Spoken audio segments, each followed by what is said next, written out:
Welcome to my Channel Deep Sleep Mission-DSM. As we begin, I would be delighted if you could share your location in the comments below. It's truly inspiring to witness how far this content travels and to connect with viewers from across the world. The first time I heard it, I was standing in my kitchen at 3:47 a.m., grinding coffee beans for another sleepless night. The sound came from upstairs, my own voice, clear as day, saying, Sarah, come up here, but here's the thing. I live alone. I've lived alone for 3 years now, ever since my divorce, and I was standing right there, mouth closed, heart suddenly racing. So, tell me, whose voice was calling my name from my empty bedroom?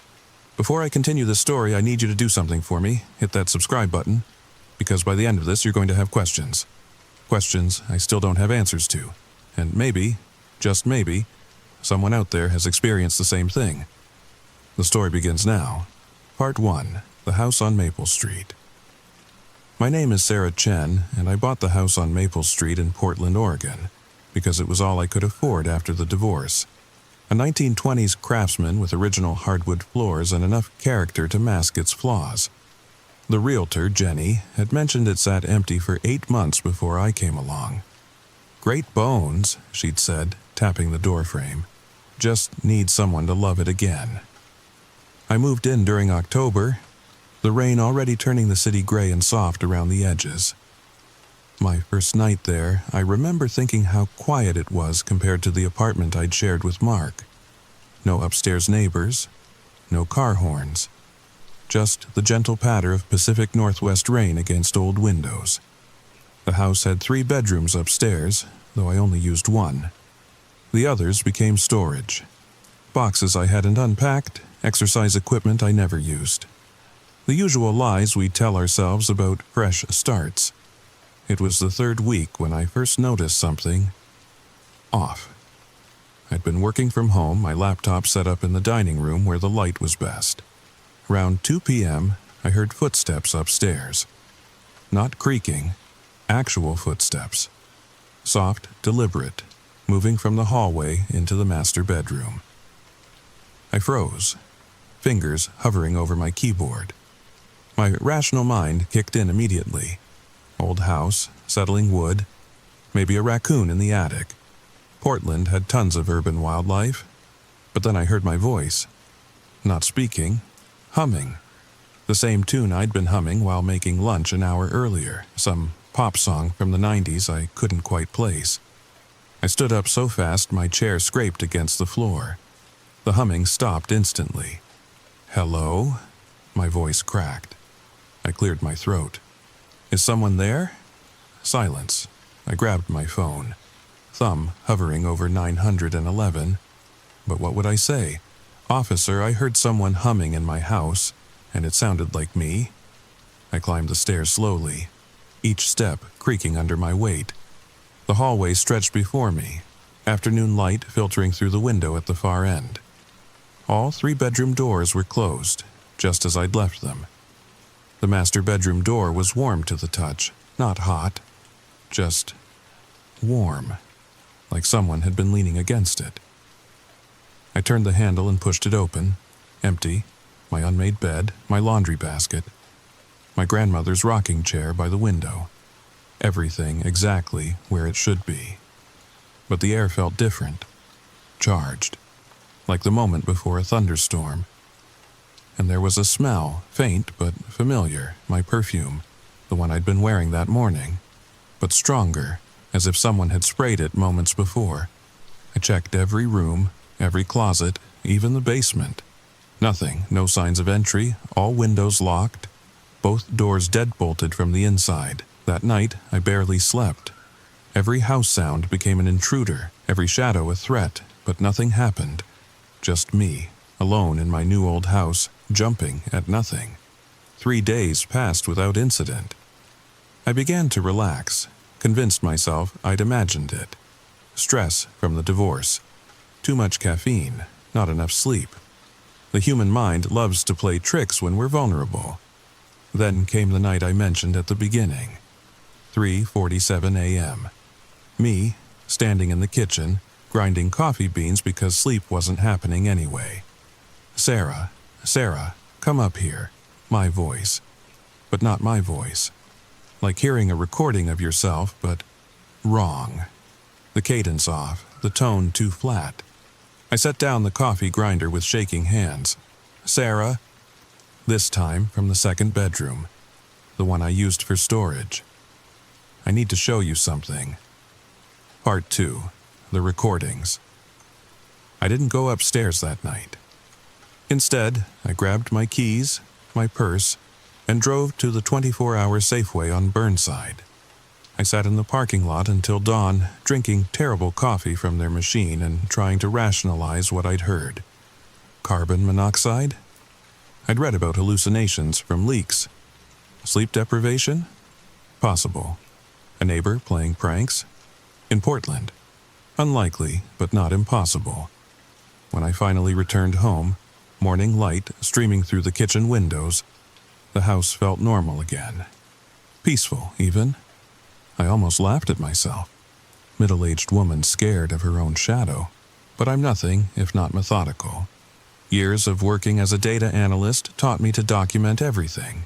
So I ordered security cameras, indoor ones, placed them in the hallway, living room, and kitchen. If someone was in my house, I'd have proof. I also started recording myself. Voice memos on my phone throughout the day. October 28th, 2:15 p.m., working on the Morrison account. October 28th, 6:30 p.m., making dinner, pasta with red sauce. Building a timeline, evidence of where I was and when. For a week, nothing happened. I began to feel foolish. Cameras recording empty rooms, me narrating my life like some kind of found footage movie. Then I heard it again. November 4th, 1:22 a.m. I woke to the sound of my own voice having a conversation in the room above me. Not just words, full sentences, inflections, pauses, like listening to someone on the phone, but you can only hear one side. No, I told you already. A pause. Because I'm not ready yet. Another pause. You don't understand what it's like. I grabbed my phone, hands shaking, and opened the camera app. The upstairs hallway showed empty. The timestamp confirmed it was recording live. But the voice continued. Fine, fine. I'll do it when I'm ready. Stop pushing me. Then silence. I sat in bed, covers pulled to my chin like a child, watching the camera feed until sunrise. Nothing moved, nothing appeared. When I finally worked up the courage to check the recordings, they showed exactly what I'd seen live. An empty hallway. No sound. The audio was completely clean. But I knew what I'd heard. I called my sister in California that afternoon. Lisa, I need to ask you something weird. Have you ever heard of houses that, I don't know, record things? Record things? Like what? Like voices, activities, and play them back later. A pause. Sarah, are you okay? You sound exhausted. I'm fine. Just humor me. I mean, there's that thing about stone tape theory, where traumatic events get recorded in the environment somehow. But that's just paranormal pseudoscience. Why? I made something up about a podcast I'd been listening to and changed the subject. But that night, I looked it up. Stone tape theory. The idea that certain materials, stone, wood, even water, could somehow record intense emotional moments and replay them under the right conditions. It was ridiculous, unscientific, impossible. But it was the only explanation that made any kind of sense. Except, the voice was mine, and I'd only lived here for 2 months. I started keeping a detailed journal. Every time I heard the voice, I wrote down the exact time, what it said, what I'd been doing earlier, looking for patterns. November 7th, 4:15 a.m.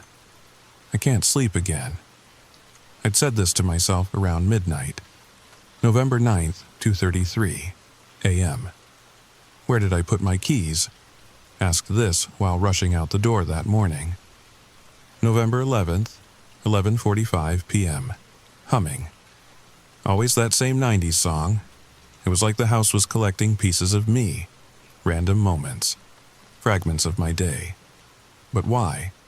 And why could I only hear them at night? Part 3. The Discovery. The breaking point came on November 15th. I'd been living with this for weeks now, jumping at shadows, analyzing every sound. My work was suffering. I'd stopped answering calls from friends. Even Lisa had given up after I'd dodged her third dinner invitation. That night, I heard something different. Crying. My voice sobbing in the room above. But not just crying, speaking through the tears. I don't want to be alone anymore. I'm so tired of being alone.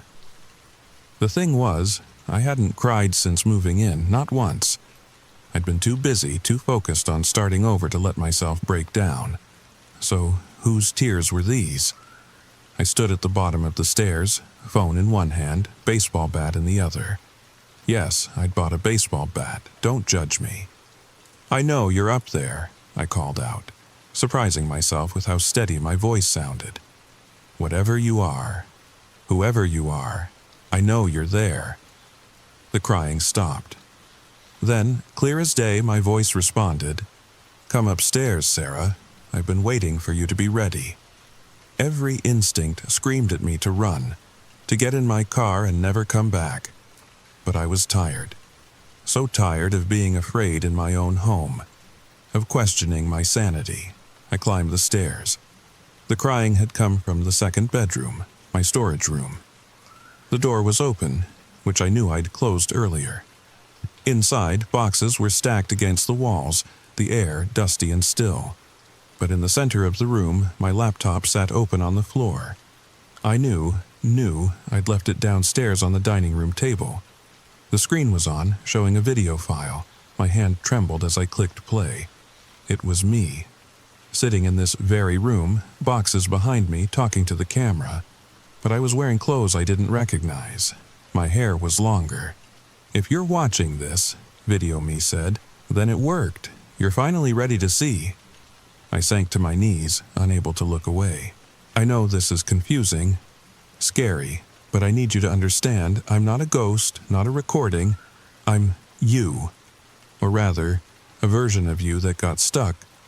Video Me leaned forward, and I noticed her eyes were red from crying. This house, it doesn't just record things, Sarah. It creates loops. Temporal loops.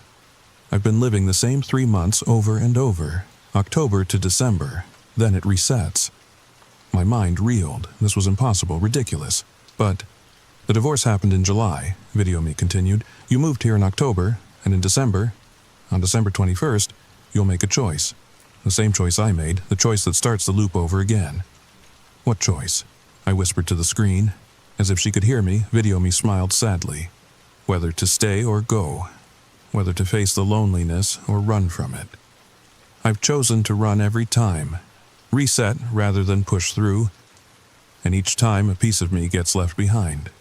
An echo. That's what you've been hearing. All the versions of us that couldn't move forward. The video flickered. Static creeping in at the edges. But you're different. You came upstairs. You're watching this. Which means, maybe this time, you'll choose differently. The screen went black. I sat in the darkness, processing what I'd seen. It was insane, impossible. But I thought about all the things I'd been avoiding since the divorce. The therapy sessions I'd canceled. The friends I'd pushed away. The boxes I'd refused to unpack because unpacking meant accepting this was permanent. Was the house really looping? Or was this just the most elaborate metaphor my subconscious could create for being stuck in my own grief? Did it matter? I stood up, legs shaky, and walked to the window. Portland spread out below, lights twinkling in the rain. December 21st was 5 weeks away. 5 weeks to decide if I wanted to keep running or finally stop. Part 4. The Choice. The weeks that followed were the strangest of my life. I kept living in the house, but now I was aware of the echoes, aware of the patterns, aware that sometimes late at night, I could hear multiple versions of myself having conversations in empty rooms. "Did you call Mom back?" one would ask. "I'll do it tomorrow," another would answer. "You said that yesterday." "I know." I started leaving my laptop recording in different rooms, trying to catch something, anything on video, but the files always came back corrupted. Static and white noise. I researched the house's history.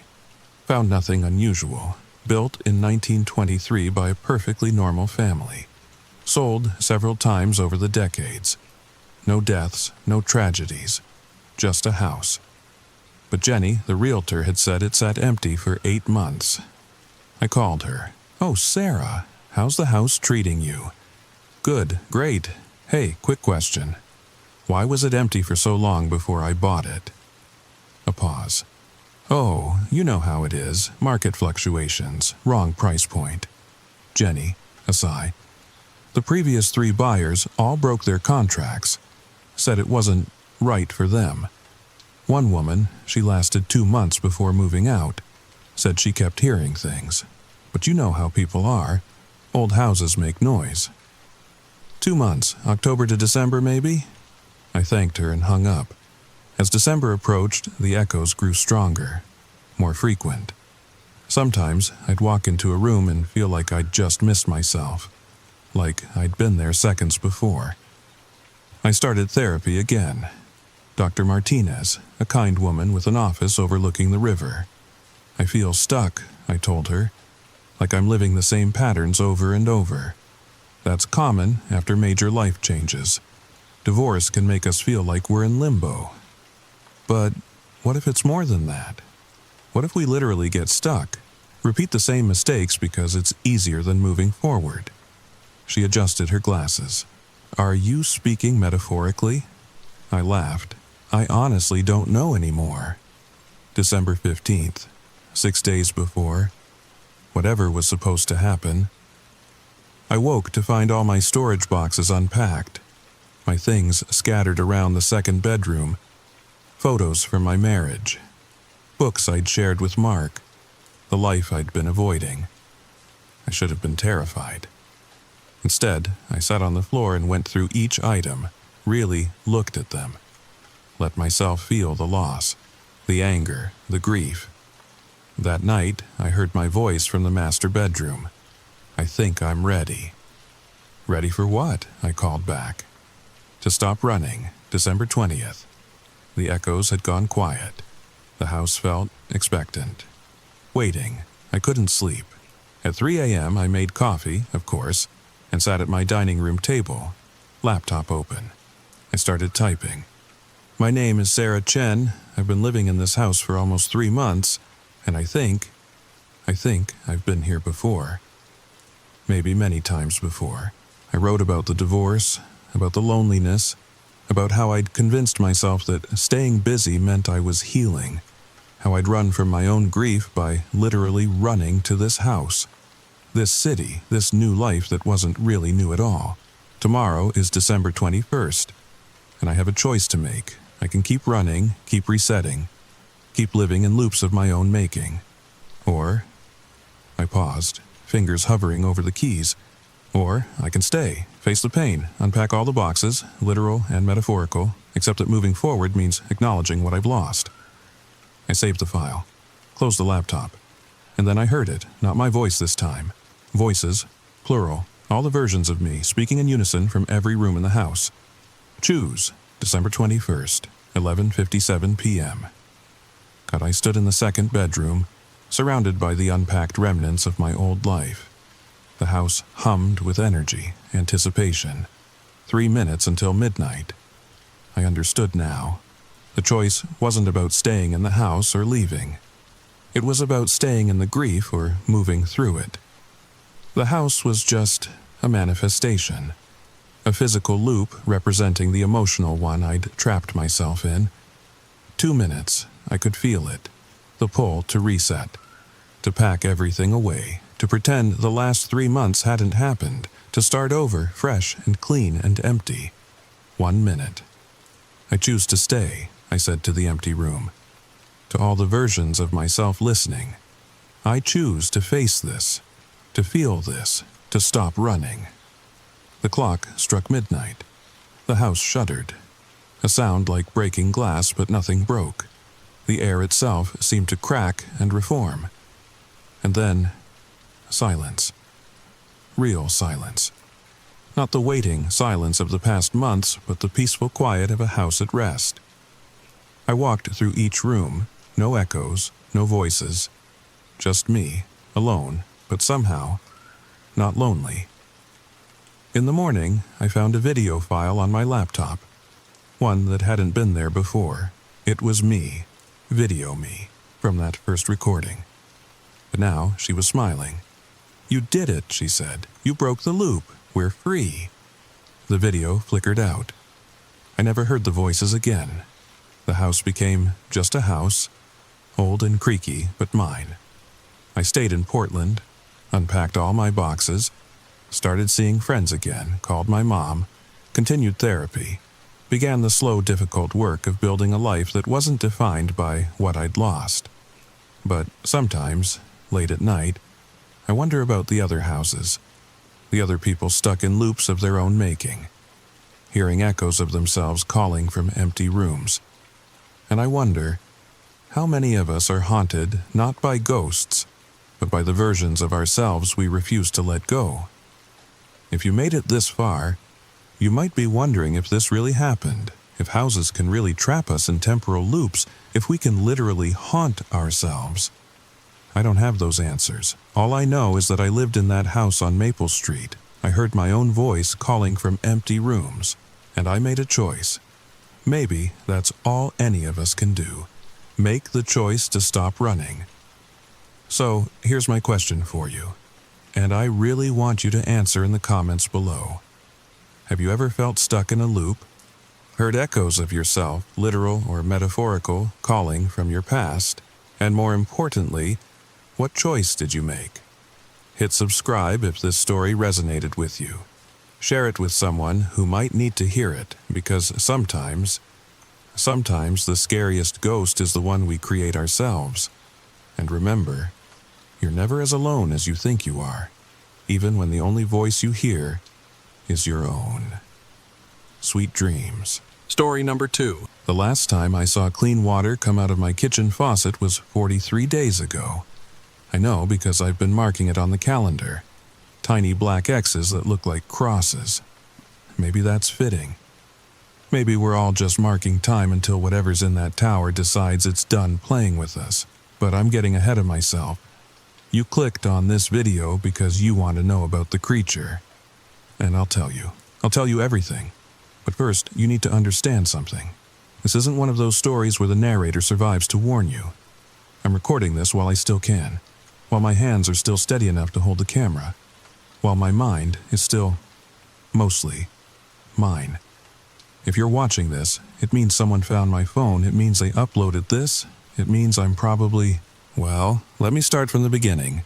And please, if you live near a water tower, if your town has one of those old rusty giants watching over you, maybe check your tap water.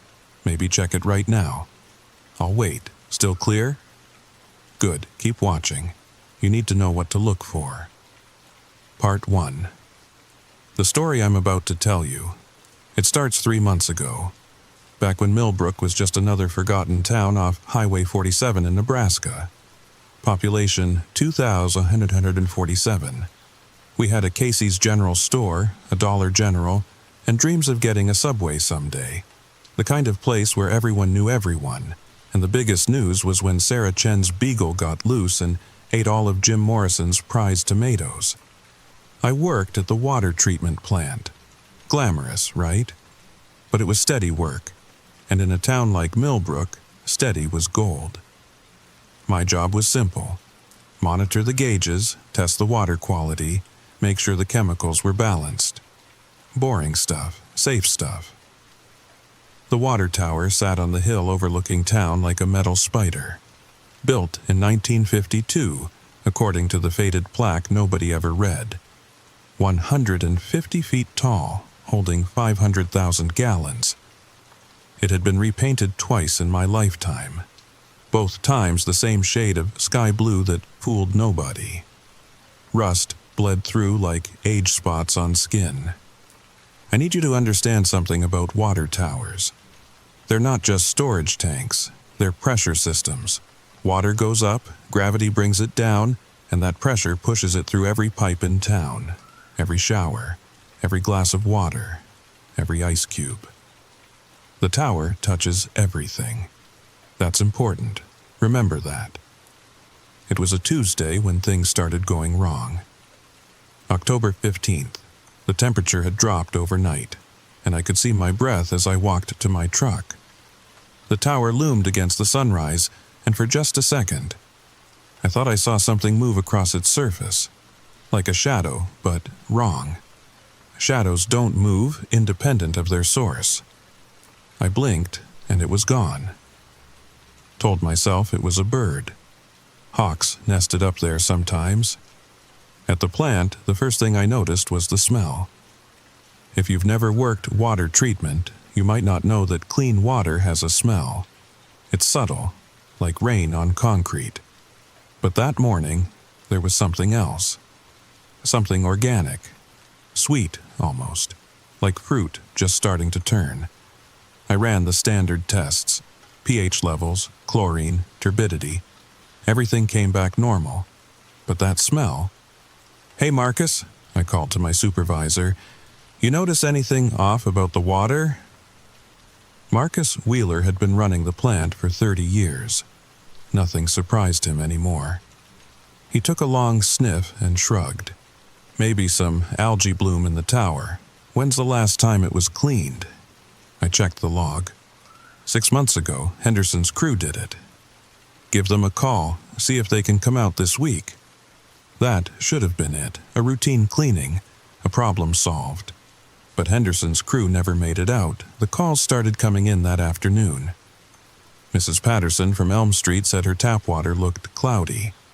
The Johnsons reported a funny taste. By evening, we had 17 complaints. I stayed late, running test after test. Every single one came back clean.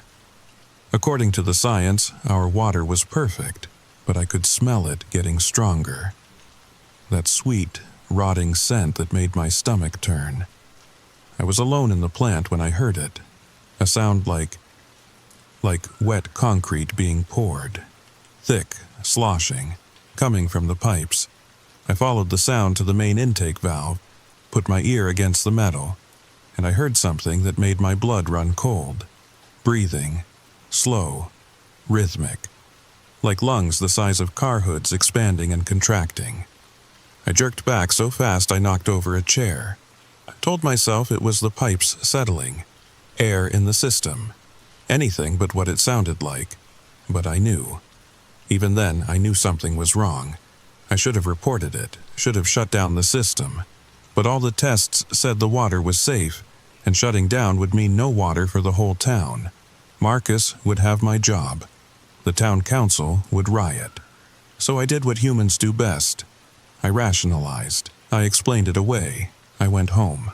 That night, I turned on my kitchen faucet and watched the water spiral down the drain. Under the fluorescent light, I swear I could see something in it. Tiny specks, almost invisible, swirling in patterns that looked too deliberate to be random. I filled a glass, held it up to the light. Clear as crystal, I didn't drink it. Part 2. The next morning, Henderson's crew was missing. Not missing like they didn't show up for work. Missing like their truck was found at the base of the water tower, doors open, equipment scattered, and no sign of the 3-man team anywhere. Sheriff Clayton called me down to the scene. The truck's engine was still warm when they found it. The ladder was extended halfway up the tower's side. Timothy Henderson's safety harness lay on the ground. The carabiner bent like someone, or something, had yanked it open with tremendous force. "You see anything unusual yesterday?" Clayton asked, not looking at me. He was staring up at the tower, hand shading his eyes. "No, sir. Water been testing okay?" "All normal ranges." He nodded slowly. "Marcus says you heard something in the pipes." My mouth went dry. Just settling noises. Old infrastructure. Uh-huh. Clayton walked to the base of the tower, ran his hand along the metal, came away with something dark and viscous on his fingers. He smelled it, and his face went pale. What the hell? I stepped closer. The substance looked like oil, but thinner. It had that same sweet, rotting smell I'd noticed in the water, but concentrated. Overwhelming. We need to test this, I said. Clayton was already backing away, wiping his hand on his pants. Yeah, you do that. I need to call the state police. But the state police never came. That night, a storm rolled in. Not unusual for October in Nebraska, but this one was different. The rain that fell was warm. Too warm for the season. And it left an oily residue on everything it touched. By morning, 40% of the town had called in sick to work or school. The symptoms were all the same: mild fever, dizziness, and everyone mentioned the dreams. Dreams of drowning, dreams of dark water, dreams of something vast and patient, waiting in the deep. I hadn't slept. I'd spent the night testing sample after sample of our water. Still normal, still safe. But under the microscope, at 1000x magnification, I finally saw them. They weren't quite bacteria, weren't quite algae. They were something in between, something that shouldn't exist. Long, translucent filaments that moved with purpose. When I added a drop of blood from a cut on my finger, they swarmed toward it like hungry fish. I was reaching for my phone to call the CDC when the power went out. Not just at the plant, the whole town. Every light, every screen, every connection to the outside world, gone.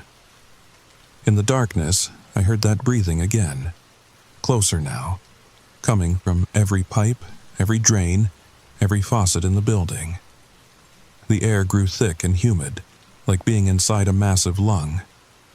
I fumbled for my flashlight, and in its beam, I saw something that made my mind stutter.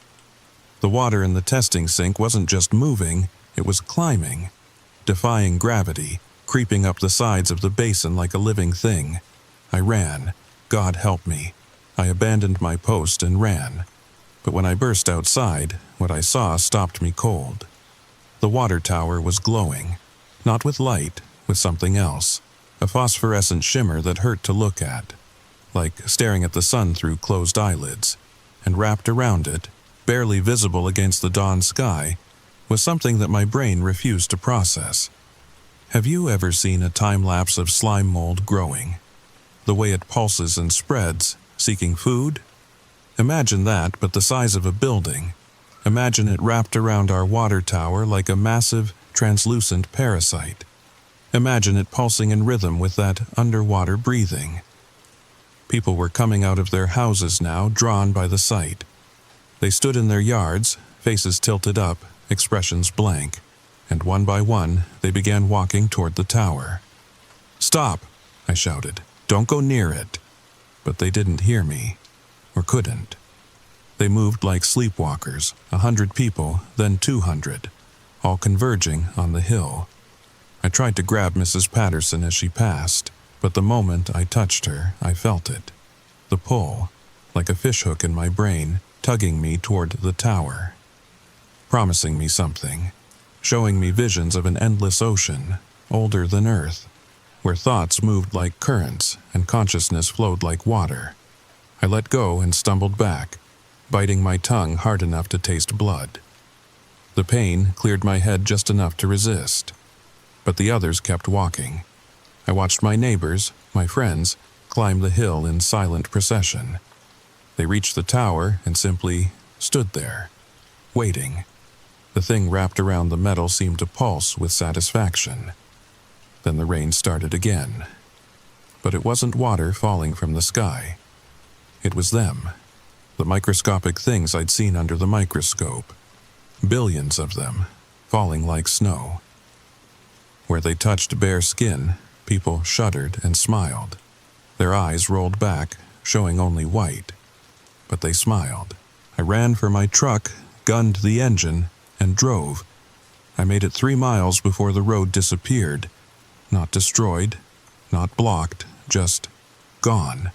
Where Highway 47 should have been, there was only a perfect circle of that same dark, viscous substance. I stopped at the edge, looked back, and saw the truth. The thing on the tower wasn't just wrapped around it. It was growing from it, spreading outward in all directions like a vast web. And at the center, the tower itself was changing. Metal became flesh, rivets became pores, and from the top, where the access hatch should have been, something was emerging. Part 3. I need to tell you what I saw, but I'm not sure I have the words. Language was built for human experiences, and this wasn't human. Imagine a flower blooming in reverse. Imagine tentacles made of crystallized thought. Imagine an eye that wasn't an eye, but a hole in reality itself, looking at you with the weight of geological time. The thing that emerged from the tower. It wasn't entirely in our dimension. Parts of it faded in and out like a bad signal. But what I could see was enough to know that every cosmic horror story ever written was just our ancestors trying to warn us. They'd seen things like this before. They'd tried to tell us. We didn't listen. The creature. And I use that word loosely because it implies something biological, something that follows rules. The creature began to sing, not with sound, but with vibration. I felt it in my bones, in the water that makes up 70% of the human body. A frequency that turned consciousness into a receiver. In that moment, I understood everything. The water tower wasn't just a landing site, it was an antenna, a transmitter. And we'd been drinking the signal for months, letting it build up in our cells, in our brains. Every person in Millbrook was now a walking receiver, tuned to its frequency. But understanding didn't mean accepting. I bit down on my tongue again, harder this time, and the pain gave me just enough clarity to move. I turned my truck around, drove back through town on side streets. I needed supplies, food, water. No, not water, never water again. The grocery store was empty, doors standing open. I grabbed what I could. Canned goods, soda, anything sealed, anything that hadn't been touched by our water supply. In the parking lot, I saw Deputy Carson sitting in his patrol car, that same blank smile on his face. His radio was crackling with static, but underneath it, I could hear the breathing. The whole town was breathing in unison now. I made it back to my house, barricaded the doors, and tried to think. The landlines were dead, cell towers down, no internet, no way to warn anyone. That's when I remembered my emergency radio. Old ham setup my dad had left me. I powered it up with the generator, started scanning frequencies. Static, static. Then, emergency broadcast, do not drink the water, multiple towns affected, quarantine in effect. My heart leapt. Someone knew. Someone was trying to help. But the signal was weak, fading in and out. Organism of unknown origin. Spreads through water systems. Affected individuals show signs of collective consciousness. Do not approach. Do not. The signal cut to static. Then, clear as day, I heard the breathing. It was in the radio waves now, in the electricity, in the air itself. The boundary between the creature and our reality was dissolving. I looked out my window. The town was transforming. Buildings seemed to pulse with that same phosphorescent glow. Streets ran with dark, viscous fluid instead of rainwater. And the people were changing too. It started with their skin, becoming translucent, like the creatures under the microscope. I could see their veins, their organs, all of it shifting and rearranging. They were being optimized, transformed into something more efficient for its purpose. Mrs. Patterson stood in her yard, arms spread wide. Her skin rippled like water, and from her mouth came a sound that wasn't quite words. It was information, pure data transmitted through vibration. And somehow I understood it. She was telling the others about me, the one who could still resist. the anomaly that needed to be corrected. They turned toward my house in perfect unison, hundreds of them, moving with that same sleepwalker gait, but faster now. Purposeful. I grabbed my supplies, ran for the truck, but the engine wouldn't start. The battery was dead. Not drained, dissolved, transformed into that same organic substance. I barricaded myself in the basement, waited, listened to them gathering outside. They didn't break down the doors, they didn't need to. I could hear them seeping through the walls, molecular by molecular. The water had been just the beginning, the first phase. Now they were the water. Every person in Millbrook had become part of a vast living system, a network of consciousness guided by the thing in the tower. I found myself thinking about my ex-wife. She'd left Millbrook years ago, said the town was dying, said staying here would be like being slowly digested. I'd laughed at her metaphor then. I wasn't laughing now. The lights flickered. My emergency lantern dimmed. And in the darkness, I heard Sarah Chen's voice. But it wasn't coming from outside. It was coming from the water heater, from the pipes, from the very moisture in the air. Don't fight it, Jack. It's beautiful. We're all connected now, all one. No more loneliness, no more fear, just understanding. Sarah? My voice cracked. Sarah, if you're still in there, I'm more than I ever was. We all are. Let us show you. The wall began to sweat.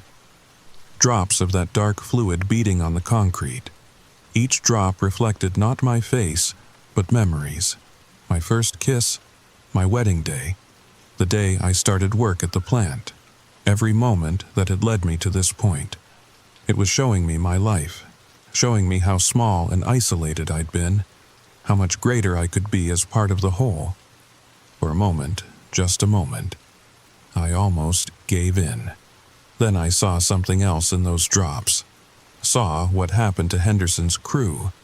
They hadn't disappeared. They'd been dissolved, absorbed, their consciousness stripped away and added to the collective like files to a hard drive. They were still aware, still screaming somewhere in that vast network, but they had no control, no self, just eternal awareness of being used. I smashed the lantern against the wall. The kerosene splashed across the sweating concrete and I fumbled for my lighter. Jack, no. You don't understand. The pain is only temporary. The joining is forever. But I'd made my choice. I flicked the lighter. Part 4. Fire. For a moment, beautiful, cleansing fire. The organic substance recoiled from the flames, pulling back like a living thing in pain. The voices in the walls screamed, not with human voices but with something older, angrier. I used the distraction to run, up the stairs, through the kitchen, out the back door. The town was unrecognizable now. The sky rippled like water. Buildings breathed. The streets themselves had become arteries, pumping that dark fluid toward the tower. And the tower, it had completed its transformation. What stood on the hill wasn't metal anymore. It was flesh. A massive organ pulsing with bioluminescent light. And from its peak, tendrils reached into the sky, disappearing into dimensions I couldn't see. I understood then. This wasn't an invasion, it was a harvesting. The creatures were, whatever they were, they fed on consciousness, on the unique neural patterns that made us human. Earth wasn't being conquered. It was being farmed, and Millbrook was just the beginning. I ran through the changed streets, dodging the transformed townspeople. They moved differently now, more like extensions of a single organism than individuals. When one saw me, they all saw me. I made it to the edge of town, to where I'd seen the road disappear. The barrier was still there, but weaker. The fire I'd started had hurt it, distracted it. I could see cracks in the dark substance, glimpses of the real world beyond. But I could also see them coming. Everyone I'd ever known in Millbrook moving in perfect synchronization. Their faces still human enough to recognize, but their eyes reflected that vast intelligence. Ancient, patient, hungry. Jack. They spoke in unison, a sound that made my teeth ache. You're fighting so hard, why? You've seen what we offer. Unity, purpose, immortality. That's not immortality, I said, backing against the barrier. That's slavery. Is it? Or is your isolation the true prison? You humans, you live in such small boxes, birth to death in less than a century, alone in your skulls, dreaming of connection but too afraid to truly merge. We offer transcendence. You offer extinction. They smiled, all of them, the same smile. Extinction, no, evolution. Your species was always meant to be part of something greater. We're simply accelerating the process. I felt the barrier at my back beginning to give way, melting, absorbing me. The road beyond looked so far away. Even now, they continued, your body betrays you. 70% water, Jack. We're already inside you.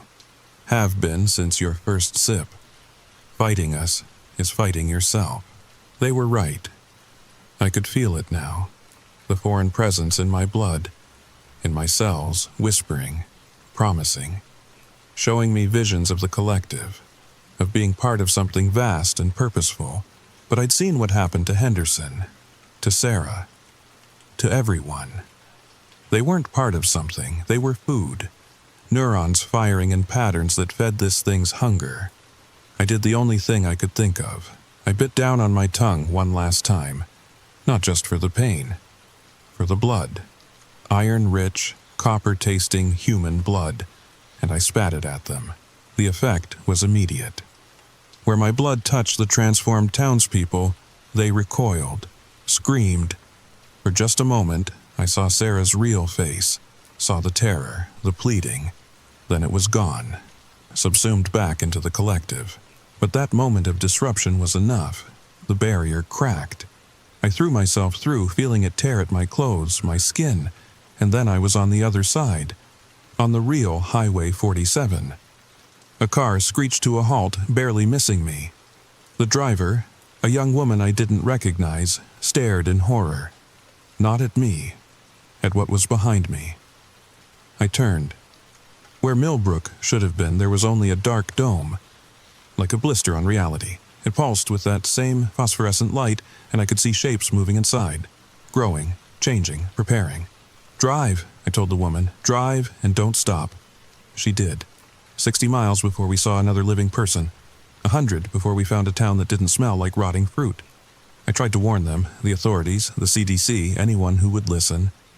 Some believed me. Most didn't. By the time they sent a team to investigate, the dome had disappeared. Millbrook was gone.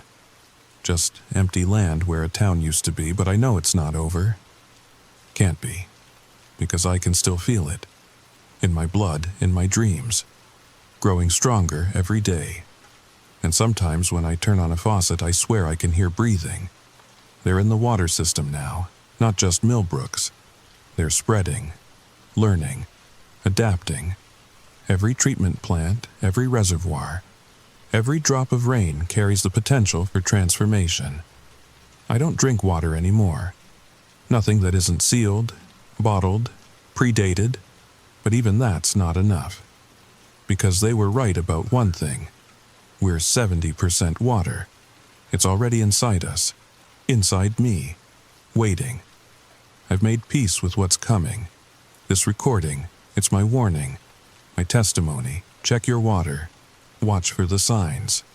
The sweet smell, the dreams, the breathing in the pipes.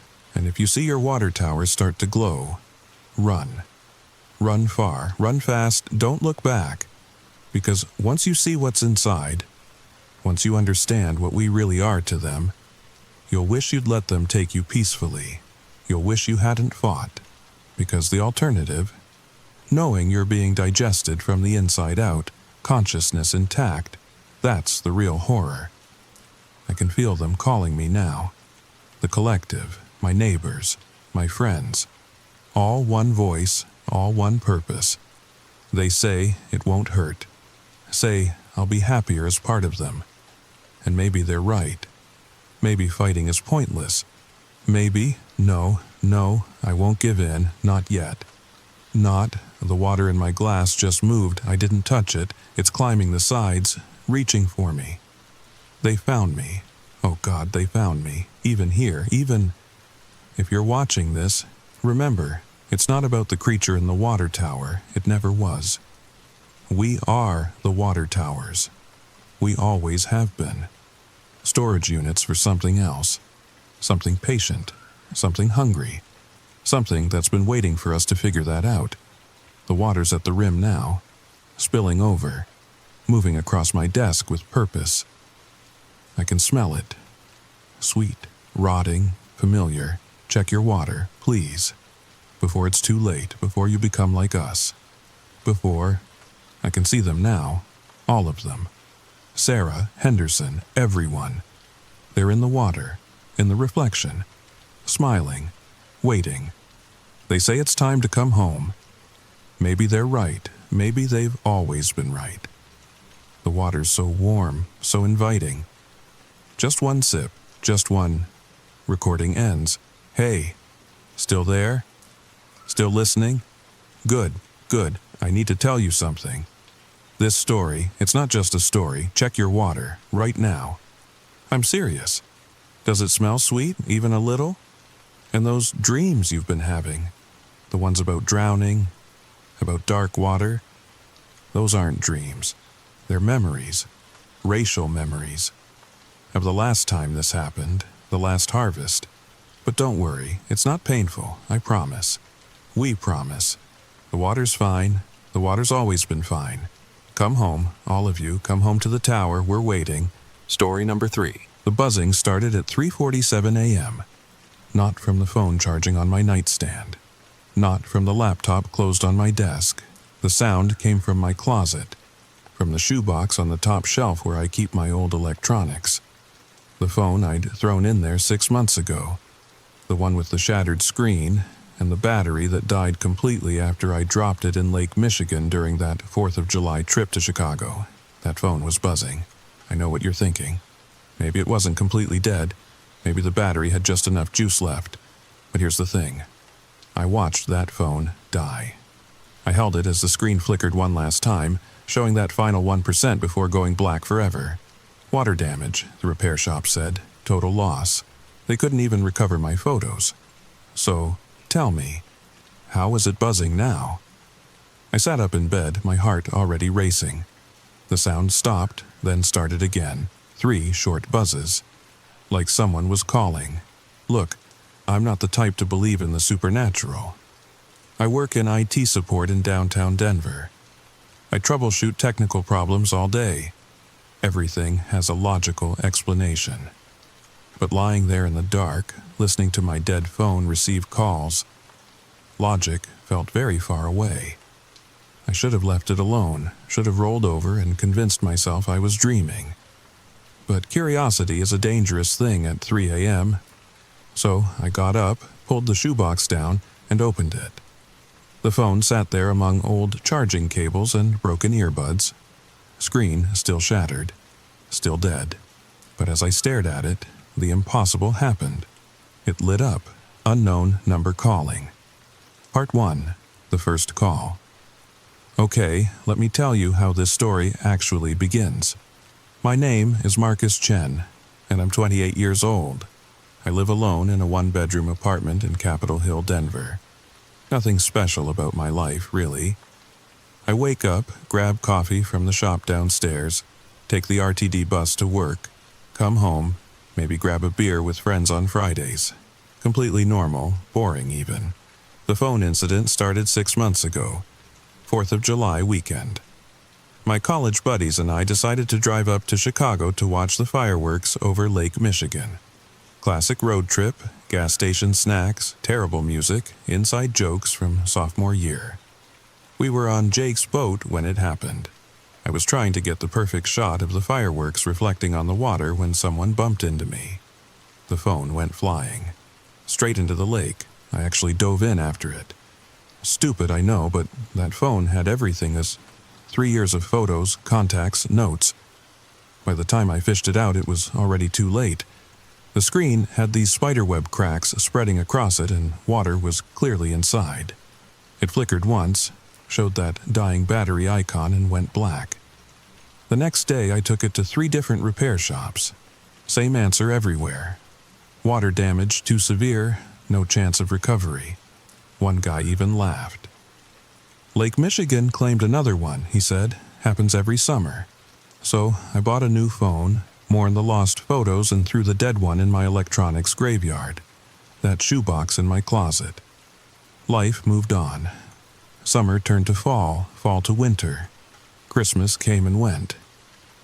I honestly forgot it was even there, until that night in January, 3:47 a.m., the buzzing. I held the phone in my hands, staring at that impossible screen. Unknown number calling. The caller ID photo was just static, gray and white pixels shifting like TV snow. My throat felt dry. The rational part of my brain was screaming that this wasn't possible. Dead phones don't receive calls. Dead phones don't light up. But the buzzing continued, insistent, almost angry. I did what any reasonable person would do. I tried to decline the call. Pressed the red button. Nothing happened. The screen stayed lit. The buzzing continued. I pressed the power button. Still nothing. The phone was completely unresponsive except for that one impossible function: receiving this call. The buzzing stopped. Then a text appeared on the shattered screen. "Why won't you answer?" My hands started shaking. This had to be some kind of delayed malfunction, right? Maybe water in the circuits causing random signals. But how could it display text? How could it even power on? Another text. "I know you're there, Marcus." I dropped the phone. It clattered on my bedroom floor, screen facing up. Still lit. Still impossible. A third text. "Pick up the phone." I backed away until I hit my bedroom wall. This was wrong. Everything about this was wrong. Dead phones don't. They can't. The phone started buzzing again. Another call from unknown number. This time I ran. Grabbed my keys, my wallet, my actual working phone, and got out of there. Spent the rest of the night in my car in a 24-hour Walmart parking lot, trying to convince myself I'd been dreaming. When the sun came up, I drove to work early, mainlined coffee, and buried myself in support tickets. But I couldn't stop thinking about it. That static-filled caller ID. Those texts that knew my name. By lunch, I'd almost convinced myself it had been some kind of sleep paralysis episode. Stress from work, too much caffeine, too many late nights. I went home that evening like nothing had happened. Made dinner, watched Netflix. Kept glancing at my closet door but didn't open it. Everything was fine. Normal. Boring even. Then at exactly 3:47 a.m., I woke up to the buzzing. This time, I didn't get out of bed. I lay there, frozen, listening to my dead phone ring in the darkness. 3 buzzes. Pause. 3 buzzes. Pause. It went on for exactly 1 minute, then stopped. The next night, same thing. 3:47 a.m. 3 buzzes. Pause.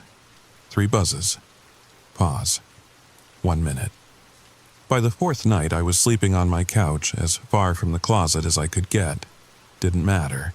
The buzzing seemed to fill the entire apartment. I could feel it in my bones, in my teeth. That insistent electronic plea.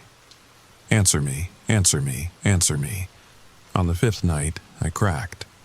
Part 2, the voice on the other end. I need you to understand something. By the 5th night, I wasn't thinking clearly. 5 nights of broken sleep. 5 nights of that buzzing at exactly 3:47 a.m. I was exhausted, terrified, and desperate for it to stop. So when the buzzing started, I didn't run. I walked to my closet, pulled down the shoebox, and grabbed the phone. The screen lit up immediately. Unknown number calling. That same static-filled caller ID photo. My finger hovered over the green answer button.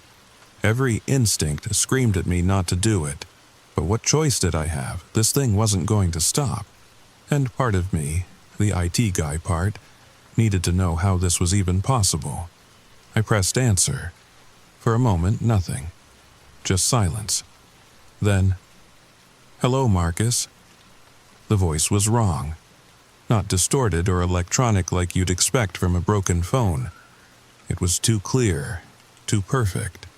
Like someone was standing right behind me, whispering in my ear. "Who is this?" My own voice came out as barely a croak. "You don't remember me?" No. How is this possible? This phone is dead. It's been dead for months." A laugh. Soft, almost sad. Dead is such a limiting concept, don't you think? Your phone fell into the lake. It sank down, down, down into the dark. Do you know how deep Lake Michigan is, Marcus? What? 925 feet at its deepest point. That's a lot of water, a lot of pressure, a lot of darkness. Your phone didn't just die, Marcus. It went somewhere. And in that somewhere, it found me. I wanted to hang up, wanted to throw the phone across the room. But I couldn't move. That voice held me frozen. Or maybe, the voice continued, I found it, hard to say. Time works differently down there. Past, present, future. It all bleeds together in the dark, like water through cracks in a screen. This is insane. You're insane. This isn't real. Real is such a limiting concept, too. Tell me, Marcus, do you remember what you were photographing when you dropped your phone? The fireworks. Of course I remembered. That perfect shot of light reflecting on water. You were trying to capture something beautiful, the voice said. Light on water, life celebrating life. But you captured something else, too. The moment your phone hit the water, the camera was still on, still recording. Do you want to know what it saw as it sank? No. Darkness, then shapes in the darkness. Then eyes, so many eyes, Marcus. All of them watching your little glowing screen as it descended. All of them curious about this tiny window into your world. The phone grew hot in my hand. The cracked screen seemed to pulse with each word. We've been trying to reach you for months, the voice continued. But the connection was weak, the damage too severe. It took time to repair the pathways, to strengthen the signal. But we're persistent down here. We have nothing but time. What do you want? Silence. Then, have you ever been swimming at night, Marcus? When you can't see the bottom, when you can't tell where the water ends and the sky begins? That moment when you realize how small you are? How vast the darkness beneath you is? Stop. Your phone remembers. Every photo you took, every message you sent, every secret you thought was safe. It's all here floating in the dark, and we've been going through it. Learning about you, learning about your world. The static on the caller ID screen started to shift, forming shapes, almost like faces. Did you know, the voice said, that your apartment building used to be a hospital, St. Joseph's? They had a whole wing for tuberculosis patients. A lot of people died in that building, Marcus. A lot of people died in what's now your bedroom. How do you know where I live? Your phone knows, GPS coordinates, tagged photos. That running app you used to use. We know everything your phone knew, and now, we know how to reach beyond the lake. The temperature in my room dropped. I could see my breath misting in the air. Here's what's going to happen, the voice said. You're going to keep answering when we call. You're going to listen when we have something to say.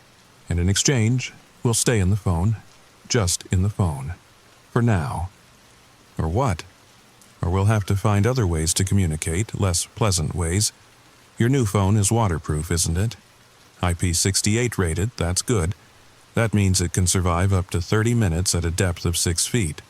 But tell me, Marcus, what happens at 925 feet? The line went dead. The phone screen went black. I stood there in my bedroom, shaking, still holding the dead phone. The temperature slowly returned to normal. Everything was quiet. Peaceful, even. Then my new phone, the one charging on my nightstand, started buzzing. Unknown number calling. Part 3. The photos. I didn't answer my new phone. I couldn't. Instead, I did what any rational person would do. I threw both phones in the shoebox, drove to the nearest bridge over the South Platte River, and prepared to toss the whole thing in, but standing there at 4 a.m., looking down at the dark water, I hesitated. The voice's words echoed in my head. We'll have to find other ways to communicate. What if throwing the phones in the river just made things worse? What if water was their element? So, I drove home, shoebox still in my passenger seat. The sun was coming up by the time I got back. I called in sick to work, made the strongest coffee I could, and tried to think. Here's what I knew. Something impossible was happening. My dead phone was receiving calls. The caller knew things about me, about my building, about my life, and now it was trying to contact my new phone too. Here's what I didn't know, everything else. I spent the day researching. Lake Michigan drownings, electronic voice phenomena, water damage, and phone circuits. Nothing explained what was happening to me. I even called the repair shop where I'd taken the phone originally. "Hey, weird question," I said to the guy who answered. "You ever hear of water-damaged phones turning back on months later?" He laughed. "Once the water gets in the circuits, it's game over." "Why? Your old phone giving you trouble?" "Something like that." "Look, if you're getting weird calls, it's probably just someone spoofing numbers. Happens all the time. Block and move on. But you can't block calls from a dead phone. You can't use logic to explain the impossible." That night, I didn't sleep. I sat in my living room, both phones in front of me on the coffee table, waiting. 3:47 a.m. came and went. Nothing, no buzzing, no calls. For one beautiful moment, I thought maybe it was over. Then at 4:13 a.m., the dead phone screen lit up. But it wasn't a call this time. The photo gallery had opened, which was impossible because I'd tried to access those photos for months after the phone died. The repair shops had tried too. Nothing worked. But now, there they were. The first few looked normal. The Chicago trip, my friends on the boat, the sunset over the lake. But as I scrolled through, and I don't know why I was scrolling, why I was even touching the phone, the photos started to change. There was the last photo I'd taken, the fireworks over Lake Michigan, but after that, there were more. Photos that shouldn't exist. Photos taken after the phone hit the water, dark water, bubbles, the surface getting farther away, then murky shapes. Fish? No, too large, too wrong. The timestamp showed these were taken seconds apart as the phone sank. Then the photos got stranger. A close-up of an eye, huge, unblinking. Definitely not human. Tentacles or seaweed or something wrapped around what looked like other phones, other electronics, all of them glowing faintly in the dark. A photo of my apartment building, but taken from an angle that made no sense, like someone was looking at it from inside a puddle. A photo of me sleeping, taken 3 nights ago in my own bedroom. I threw the phone across the room. It hit the wall, landed on the carpet. The screen stayed lit, still showing that last photo. Me, unconscious, unaware, while something watched. My new phone buzzed. A text this time. "Did you like the photos?" I didn't respond. Another text. "We've been documenting everything. Building a bridge between your world and ours. Each photo is a window, each call is a door. Then, check your bathroom mirror."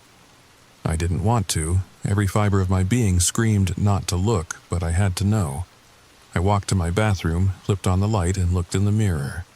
There was condensation on the glass, like someone had been breathing on it. And in that condensation, someone had drawn a simple message, 3:47 a.m.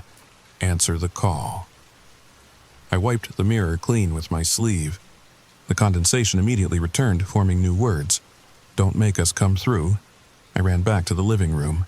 Both phones were now lit up, cycling through photos. Not just the ones from my dead phone, new ones, live ones.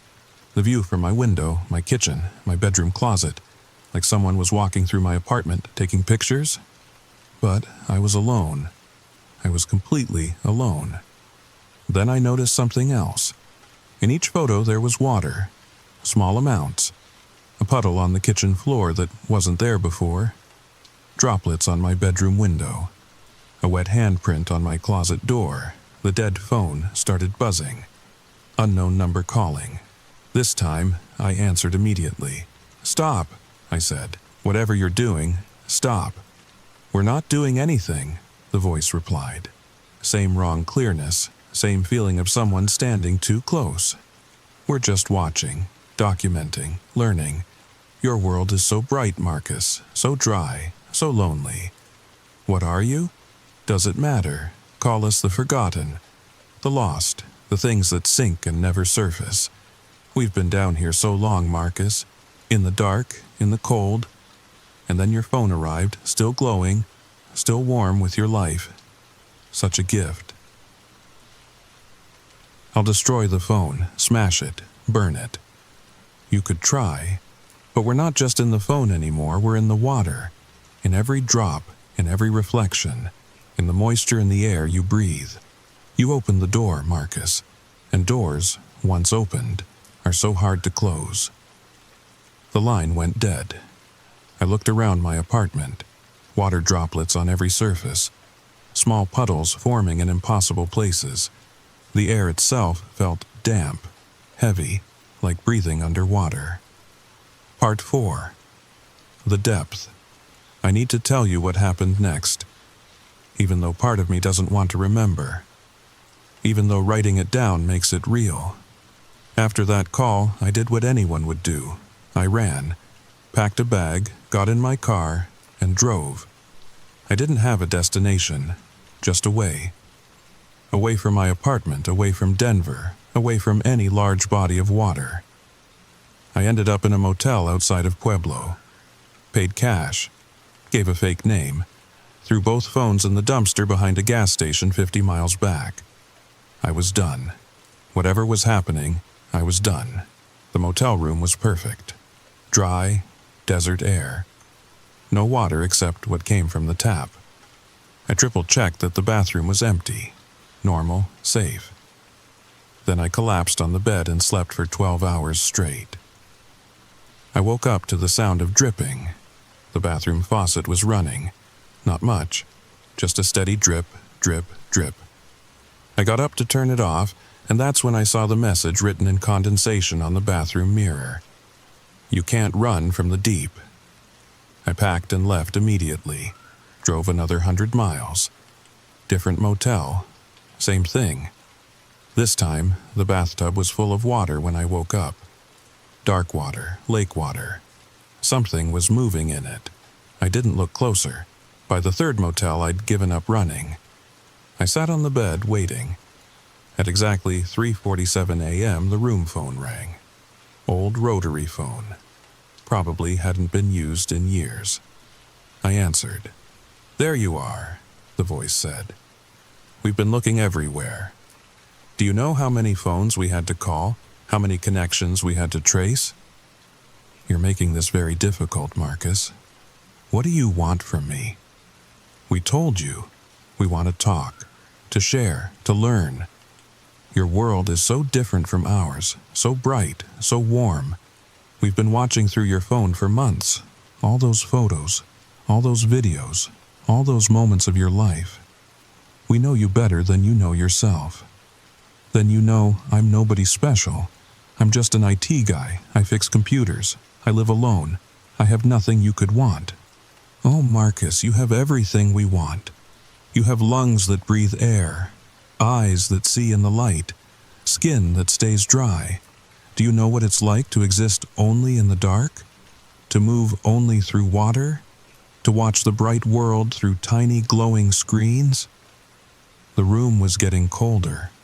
I could see my breath again. "But more than that," the voice continued, "you have loneliness. We recognized it in your photos. All those pictures of other people's lives, other people's moments, never your own, always the observer, always outside looking in, just like us. I'm not. How many Friday nights did you spend scrolling through social media, watching other people's stories, living vicariously through that little screen? We do the same thing, Marcus. We watch your world through the devices that sink down to us. But watching isn't enough anymore. Water was seeping under the door, pooling on the carpet, rising. "Here's what's going to happen," the voice said. "You're going to go home. You're going to retrieve your phones, both of them, and you're going to keep them charged, keep them ready, because we're going to call, we're going to text, we're going to share what we see, and in return what? In return, we'll stay where we are, in the deep, in the dark. We won't rise.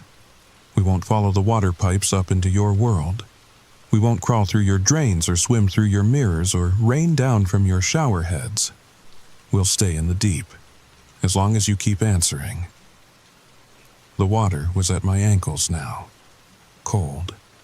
So cold. And if I don't, then we'll have to find other ways to connect. More direct ways. You felt water on your skin, Marcus. But have you ever felt it in your lungs? Have you ever felt it filling you up from the inside? Have you ever felt yourself becoming the deep? The water was rising faster. Up to my knees. My waist. The phone was still pressed to my ear, the cord impossibly long, stretching up from beneath the surface. "Choose," the voice said. "Connection or submersion. Communication or suffocation. Answer our calls or answer to the deep." I woke up gasping, still in the motel bed, completely dry. The room phone silent on the nightstand. A dream.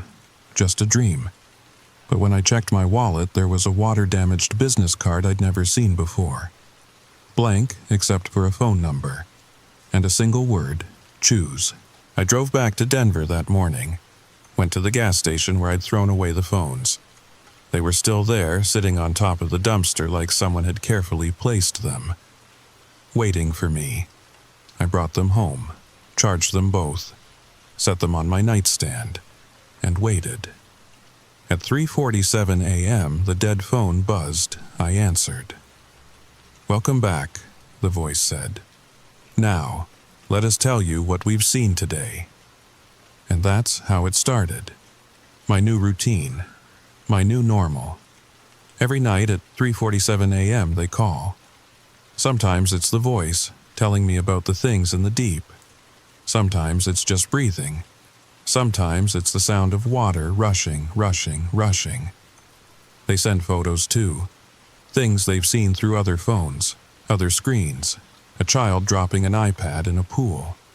A woman's phone falling off a boat. Each device a new window. Each accident a new connection. And the worst part? I've started looking forward to the calls. Because the voice was right. I am lonely, I have been for years. And now, in the darkest hours of the night, I have someone to talk to. Something that knows me. Something that sees me, even if that something isn't human. Even if that something lives in the deep. They've shown me things. Beautiful things, terrible things, the bones of ships, the glow of deep-sea creatures, the way light looks from 900 feet down. They've taught me that darkness isn't empty. It's full, fuller than we can imagine, and they've kept their promise. They stay in the deep. They don't rise. They don't crawl through my pipes or swim through my mirrors. As long as I answer, they stay where they are. But lately, the calls have been different, longer, more insistent. They want to show me something, they say, something special, something that can only be seen from below. "Come to the lake," they whisper. "Come to where it all began. Bring your phone. Bring yourself. Let us show you what you're missing." I've said no, I keep saying no, but each night the temptation grows stronger. Because they're right about one thing. I am tired of being alone. Tired of watching life through screens. Tired of being dry and warm and safe and empty. Last night, they sent me a video. Shot from below, looking up. A figure standing at the end of a pier. The camera zoomed in, impossibly close. It was me, standing at Lake Michigan. But I've never been back there. Not since July. Soon, the voice said. You'll understand. The deep doesn't take, it gives, it transforms, it connects, and when you're ready, when you finally understand that breathing is just a habit and loneliness is just a choice, we'll be waiting. The call ended. But I know they'll call again tonight. They always do. And I'll answer, I always do, because the truth is, I'm not sure who needs these calls more anymore. Them or me. So that's my story, that's why I'm sharing this. Because I need someone to know. Someone to understand. In case something happens. The calls are getting harder to resist. The voice more persuasive. The loneliness more unbearable. And I've started having dreams. Dreams where I'm sinking. Where the water doesn't feel cold anymore. Where the darkness doesn't feel dark. Where I'm not alone. If you're listening to this, if you've made it this far, do me a favor. Check your phone. Check your photos. Look for pictures you didn't take. Look for calls from numbers that shouldn't exist. Look for water where there shouldn't be water. And if your phone ever falls in a lake, in an ocean, in water too deep to see the bottom, let it go. Let it sink. Let it die. Because some connections aren't meant to be made. Some calls aren't meant to be answered. But if you do answer, if you hear that voice, if you feel that pull toward the deep, remember this. You're not alone. You're never alone. Not anymore. They're always watching, always calling, always waiting in the deep. Wait, do you hear that? That buzzing? Is that your phone? Maybe you should answer it. Maybe it's them. Maybe they've been trying to reach you too. After all, there are so many phones in the water now, so many connections, so many windows between our world and theirs, and they're always looking for new people to talk to, new people who understand loneliness, new people who might listen. The question is, will you answer when they call? Because they will call. They always do. At 3:47 a.m. Story number 4. The bathroom light flickered 3 times before my reflection decided to leave. I'm telling you this because I need someone to believe me.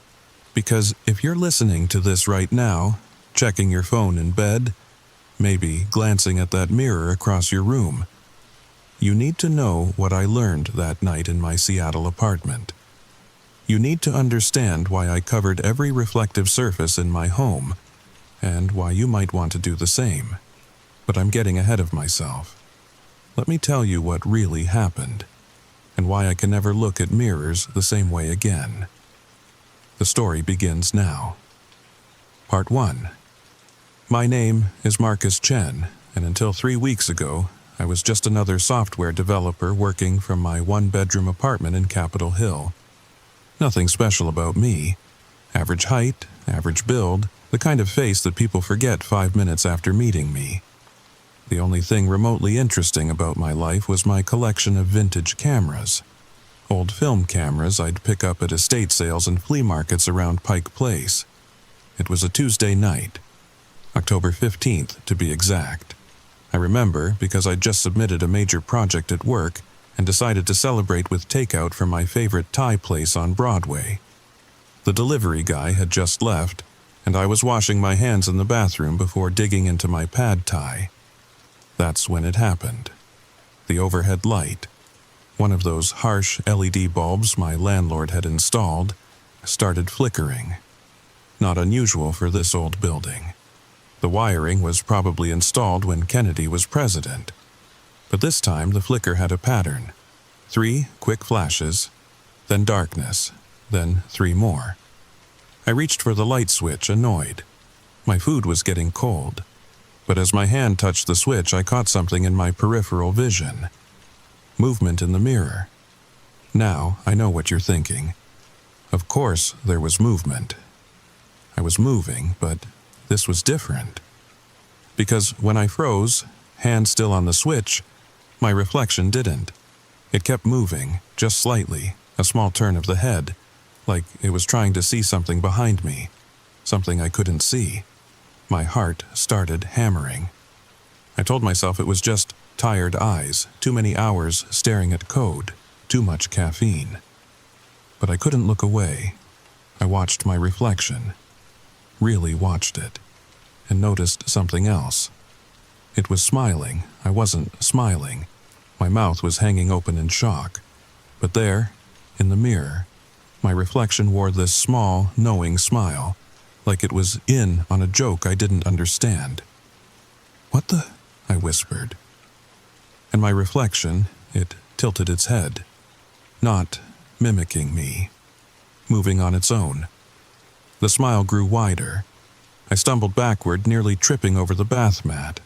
The light flickered again, 3 times, and when it steadied, my reflection was normal again, moving when I moved, copying every gesture perfectly. I splashed cold water on my face, convinced I was hallucinating. Maybe food poisoning from lunch. Maybe a migraine coming on. I dried my face with a towel and looked again. Normal. Everything normal. I laughed, a shaky, nervous laugh, and went to eat my dinner. But I couldn't shake the feeling. That smile, the way it had looked at me like it knew something. The pad thai tasted like cardboard. I threw most of it away and went to bed early, telling myself I'd feel better in the morning. But the next morning, that's when things got worse. Part 2. I woke up at 3:17 a.m. Not naturally. Something had pulled me from sleep. A sound, or the absence of sound. My apartment was too quiet. Even for the middle of the night, it felt wrong. No hum from the refrigerator. No distant traffic from I-5. Just silence. I reached for my phone on the nightstand. Dead. Which was impossible. I'd charged it before bed. The charging cable was still plugged in, but the phone wouldn't turn on. That's when I noticed the cold. October in Seattle is chilly, sure. But this was different. The kind of cold that seeps into your bones. I could see my breath in the air. I pulled on a hoodie and stumbled toward the bathroom, needing to pee. Muscle memory guided me in the dark. But when I flipped the light switch, nothing. Power outage, I figured. Though that didn't explain why it was so cold. I was about to give up and just pee in the dark when moonlight suddenly flooded through the bathroom window. Bright enough to see by. Bright enough to see the mirror. My reflection was already there, waiting. Standing perfectly still, facing the mirror even though I was still in the doorway. It was wearing different clothes. A crisp white shirt instead of my rumpled hoodie. Its hair was combed neatly. And it was smiling again. That same knowing smile. I stepped into the bathroom slowly. So slowly. Watching as my reflection didn't move to match me. It just stood there, hands at its sides, watching me approach. "This isn't real," I whispered. "This can't be real." My reflection's smile widened, and then it shook its head. A slow, deliberate movement. Left to right, right to left. "No," it seemed to say. "This is very real." I reached out toward the mirror, my hand trembling. My reflection didn't move, not until my fingers were inches from the glass. Then it raised its own hand, not to meet mine, but to wave, a casual, friendly wave, like we were old friends meeting on the street. The mirror rippled, like water disturbed by a stone. And my reflection turned away. It turned away. From me. I watched, paralyzed, as my own face and profile walked toward the edge of the mirror. Walked like it was heading somewhere important, like it had places to be that didn't include copying my every move. "Wait," I heard myself say. "Wait." But it didn't wait. My reflection walked to the edge of the mirror and kept going. Disappeared beyond the frame like it had stepped through a doorway I couldn't see. I was alone, truly alone, because when I looked in the mirror now, I saw the bathroom behind me. The toilet, the shower curtain, everything except me. I had no reflection. I touched the mirror and my hand met cold glass. Solid. Real. But where my reflection should have been, nothing. Like I was a vampire from some old movie. The power came back on suddenly, the bathroom light blazing to life. I blinked in the harsh brightness, still staring at the empty mirror. Still seeing everything except myself. I ran, grabbed my keys and wallet and ran out of the apartment, down 3 flights of stairs and into the Seattle morning drizzle. I sat in my car for an hour, shaking, trying to make sense of what had happened. When I finally went back inside, I avoided the bathroom, avoided every mirror, covered them with towels and sheets, but I knew it was temporary. I couldn't live like this forever. I needed answers, and that meant facing whatever had taken my reflection. That meant going back to the mirror. Part 3. For 3 days I lived like a ghost in my own apartment. I'd call in sick to work, told my manager I had the flu, ordered groceries for contactless delivery, kept every mirror covered. Even turned my laptop screen away when it went dark, afraid I'd see, or not see, myself in the reflection. But you can't avoid your own image forever. Not in a world made of glass and screens and polished surfaces. It was Friday evening when I finally broke. I was making coffee, muscle memory again, and caught sight of the microwave door. Black glass, reflective, and empty where I should have been. Something inside me snapped. This wasn't just strange anymore, it was wrong. Fundamentally wrong. And hiding wasn't fixing anything. I marched to the bathroom and ripped the towel off the mirror. Still no reflection. Just the empty bathroom behind me. But now I noticed something else. Things in the mirror weren't quite right. The towel on the rack was blue instead of gray. The shampoo bottle was a different brand. Small differences, like looking at an almost identical room. "Where are you?" I said to the empty mirror. "What did you do?" Nothing, of course nothing.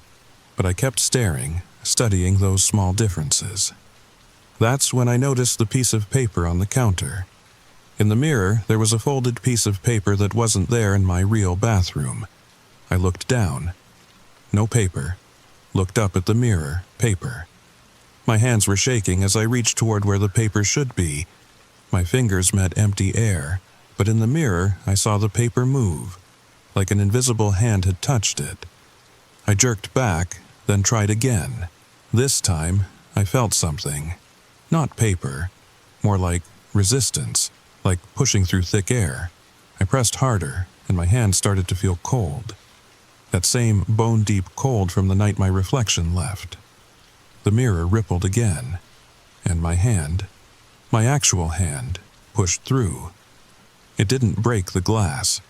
The mirror surface bent around my fingers like a vertical pool of mercury. Cold shot up my arm, but I didn't pull back. I reached for the paper in the mirror bathroom, watching the reflection of my hand. Wait, the reflection of my hand.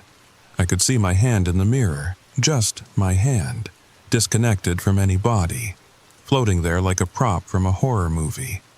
I grabbed the paper, felt actual paper between my fingers, and pulled my hand back through. The mirror solidified. My hand vanished from the reflection again, but I was holding the paper. Real paper, with real writing, my handwriting. If you're reading this, you figured out how to reach through. Good, that means there's still hope, but you need to hurry. It's not just your reflection that's gone. Check the photos on your phone. Check your cameras. Check any picture of yourself from the last year.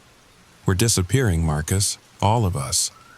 From every image, every reflection, every recording. And once we're completely gone from this side, they can cross over. Find the camera. The Pentax K1000 from the estate sale on Queen Anne. The one with the cracked leather case. Take a picture of the mirror. Use the flash. Trust me. I know because I am you. Or I was. Hurry. My phone was still dead. Had been since that night. But my cameras. I ran to the living room, to the shelf where I displayed my collection. The Pentax was there, right where I'd left it after buying it 2 weeks ago. I'd loaded it with film but hadn't used it yet. Been too busy with work. I grabbed it and ran back to the bathroom. The mirror remained empty. Empty and wrong. I raised the camera, focused on the mirror, and pressed the shutter. The flash exploded in the small room, blinding white light that left purple spots in my vision. But in that split second of illumination, I saw it. I saw everything. The mirror wasn't empty. It was full of people, dozens of them, pressed against the glass from the other side, all with my face, all trying to get through. And behind them, in the darkness of that mirror world, something else, something that wasn't human. Something that had been feeding on reflections, growing stronger with each person it pulled through. Something that was almost strong enough to cross over into our world. The camera dropped from my numb fingers, because I understood now. My reflection hadn't left, it had been taken, pulled through to feed that thing in the dark, and judging by the cracks starting to spider across my bathroom mirror, it was coming for me next. Part 4. The cracks spread like lightning across the glass, not breaking it, warping it, bending reality around those fracture lines. I scrambled for the camera, knowing I needed more pictures, more evidence. But the mirror was already changing, the cracks filled with darkness, not the absence of light, but actual darkness, thick and viscous like oil. Then the whispers started. Dozens of voices, all mine, all speaking at once from the other side of the glass. Let us back. It's cold here. The hungry dark. You can't stop it. I raised the camera again, finger on the shutter. The whispers grew louder. Through the viewfinder I could see them more clearly. Versions of myself from different times, different moments. The me from last Tuesday when this started. The me from this morning. The me from 5 minutes ago. All trapped in that mirror world pressed against the glass. And behind them, that thing. It had no real shape, just hunger given form. A void that consumed light and life and left nothing behind. It turned toward me. How do you describe something with no eyes looking at you? And I felt its attention like ice in my veins.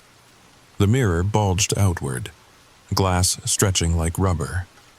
A hand pushed through, my hand, but wrong. Too pale, too cold, fingers too long. I took another picture. The flash drove it back, but only for a second. More hands pushed through. More versions of me, puppeted by that hungry darkness. You can't run, they said in unison.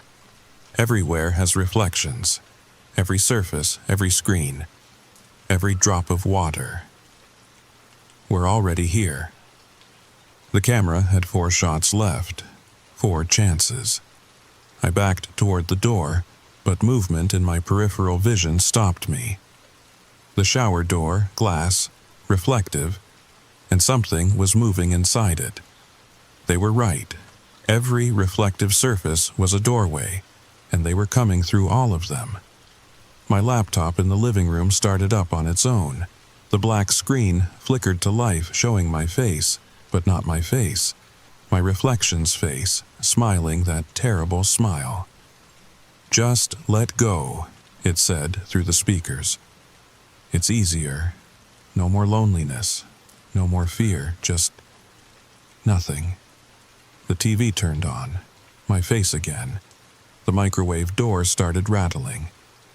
Every window in the apartment showed a different version of me, all trying to break through. I had to think. Had to be smart. The note said to find the camera for a reason. The flash hurt them. Light hurt them. But I only had 4 shots left. Unless, I ran to my camera shelf, grabbing every flash unit I owned. Old ones, new ones, doesn't matter. I connected them all to a power strip, jury-rigging a setup that would have made my photography professor cringe. But I didn't need art. I needed light. Lots of light. The bathroom mirror finally gave way. Not breaking, melting, glass flowing like water as my reflection stepped through. It looked exactly like me, except for the eyes. Empty. Black. Like looking into that hungry void. "You're making this harder than it needs to be," it said with my voice. We all gave in eventually. Even the strong ones.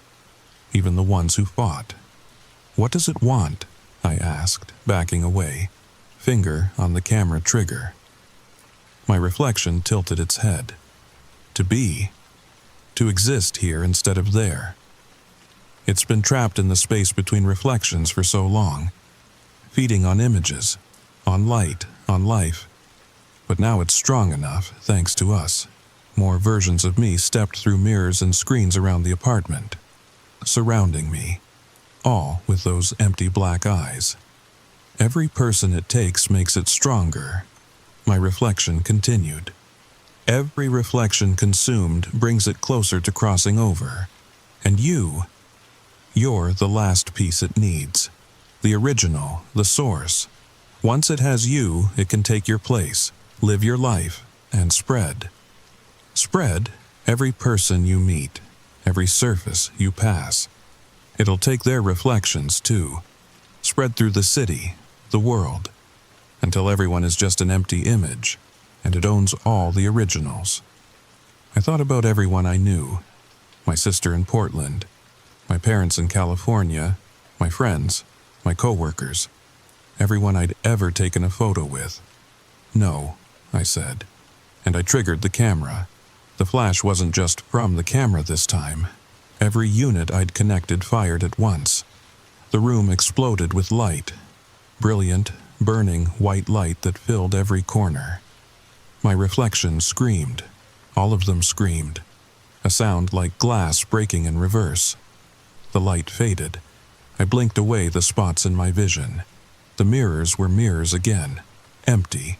Normal. Except, I looked down at the camera in my hands. In the reflection on the lens, I could see myself. My real self.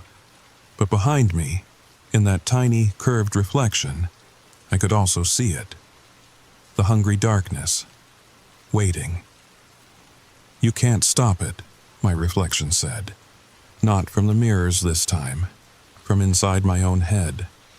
It's already here, in every reflection, in every image, waiting for the lights to go out, waiting for the moment you forget to check, and then I smashed the camera against the wall. Glass and plastic scattered across the floor, but the voice didn't stop. Every mirror, every screen, every puddle of water.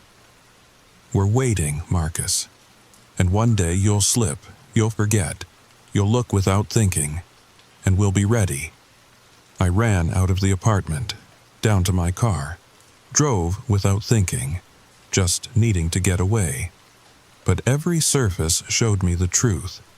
Every window, every mirror, every reflection was watching, waiting. I write this now from a motel room, one with no mirrors. I removed them all. No TV, no reflective surfaces. But I can't live like this forever. Can't avoid my own image forever. And late at night, when the world is quiet, I can hear them. Whispers from the other side of every reflection. My voice, but not me. They're still there, still waiting. And the hungry darkness grows stronger with each person who looks too long in the mirror. Each person who notices their reflection acting strange. Each person who reaches through. So I'm warning you. All of you. Check your mirrors. Check them carefully. And if you see your reflection move when you don't, if you see it smile when you're not smiling, don't look away. Don't blink. And whatever you do, don't let it see you're afraid. Because once it knows you know, once it realizes you can see it, that's when it comes for you. That's when you become the reflection, and something else takes your place.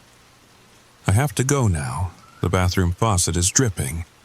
Each drop makes a tiny reflective surface, and in every drop I can see a face, my face, smiling. So let me ask you something, and I want you to really think about this before you answer in the comments. When was the last time you really looked at your reflection? I mean, really looked? Because now that you know what I know, now that you've heard what happened to me, can you ever look at a mirror the same way again? And more importantly, what's that movement you just caught in the corner of your eye? In the black screen of your phone? In the window behind you? Was it your reflection? Or was it something else? Something hungry? Something waiting? Let me know in the comments if you've ever noticed your reflection acting strange. And if you enjoyed this story, if it kept you up listening, if it made you glance nervously at that mirror in your room, then please hit that subscribe button. Share this with someone who loves a good scare. Because the more people who know, the more people who watch their reflections carefully, the safer we all are. Sweet dreams, if you can manage them. And remember, it's still out there, in every reflection, in every mirror, waiting for you to look away, waiting for you to forget, waiting for you. Story number 5. The coffee mug shattered against my kitchen floor at exactly 7:43 a.m. on a Thursday morning. I know because I was staring at the microwave clock when Sarah kissed my cheek and said, "See you tonight, babe." Except she shouldn't have been there. Sarah left me 3 days ago. I watched her pack. I helped her carry boxes to her Honda Civic. I stood in our driveway in Denver, watching her taillights disappear down Colfax Avenue while autumn leaves swirled around my feet like tiny goodbye notes. But here she was, in our kitchen, wearing the same University of Colorado sweatshirt she'd worn the day she left, acting like nothing happened. "You okay?" She paused at the door, keys jingling. "You look pale." My mouth opened, closed. The coffee spread across the tiles like a dark secret. I'll clean it up." She smiled, that crooked little smile that made me fall for her 5 years ago at a Broncos game. "Text me what you want for dinner. I'm thinking Thai from that place on Pearl Street." The door clicked shut. I stood there, barefoot, coffee soaking into my socks, trying to make sense of what just happened. 3 days. I was gone for 3 days. But nobody else remembers. Let me tell you what really happened, and why I'm terrified it's not over. Now the story begins. Monday morning started like any other. Sarah and I had been fighting about the usual things: money, her mother's constant visits, my tendency to work late at the architectural firm downtown. We'd been together since college, and lately it felt like we were reading from a script we'd both memorized but no longer believed in. "I need space, David," she'd said over breakfast. "I'm going to stay with Mom for a while." I nodded, pushing eggs around my plate. Part of me was relieved. The apartment had felt too small lately, like the walls were slowly closing in. By noon, she was gone. I spent Monday night alone, drinking Coors Light and watching the Avalanche lose to the Red Wings. Normal. Mundane. The last normal night I'd have. Tuesday morning, I woke up at 5:47 a.m. I remember because I checked my phone immediately. A habit Sarah always hated. "The first thing you see shouldn't be a screen," she'd say. But she wasn't there to complain. I made coffee, black, no sugar. Stood by the window watching joggers brave the October chill. The mountains looked closer than usual, their peaks already dusted with early snow. Everything felt sharp. Too sharp. Like looking at the world through the prescription glasses that were too strong. That's when I noticed the silence. Not quiet, silence. No traffic from I-25, no dogs barking. No hum from the refrigerator. Nothing. I opened the window. Cold air rushed in, but it carried no sound. The joggers moved in perfect silence, their feet hitting pavement I couldn't hear. My phone buzzed. A text from an unknown number. "You've been selected." That's all it said. I tried calling Sarah. The phone didn't ring. It just existed. Dead air that wasn't quite dead. Like holding a seashell to your ear and hearing an ocean that had dried up centuries ago. Then the world tilted. Not metaphorically. The kitchen floor angled 30 degrees, and I slid into the refrigerator. Coffee mug shattered, but silently. Brown liquid spread across tilted tiles like a physics experiment gone wrong. The apartment door opened. Not swung open, just was open.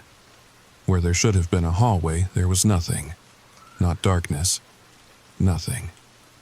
A void that hurt to look at.